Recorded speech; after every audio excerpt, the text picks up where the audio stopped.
ওম অখণ্ড সংহিতা বা অখণ্ড মণ্ডলেশ্বর শ্রী শ্রীমৎ স্বামী স্বরূপানন্দ পরমহংসদেবের উপদেশ বাণী একাদশ খণ্ড হইতে পাঠ।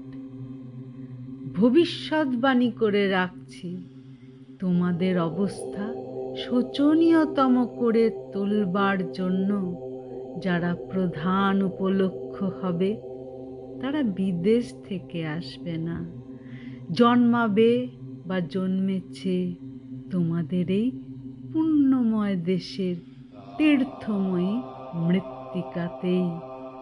যতক্ষণ আমরা নিজেদের জাতীয় আদর্শে সঞ্জীবিত ও প্রতিষ্ঠিত না হচ্ছি, ততক্ষণ পর্যন্ত এই বিপদের সম্ভাবনা থেকে আমাদিগকে কেউ কদাচ মুক্ত করতে পারবে না।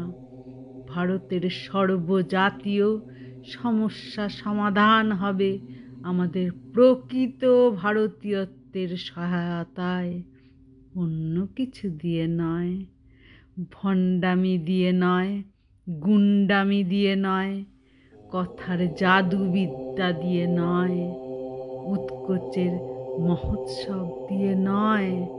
হরি ওম।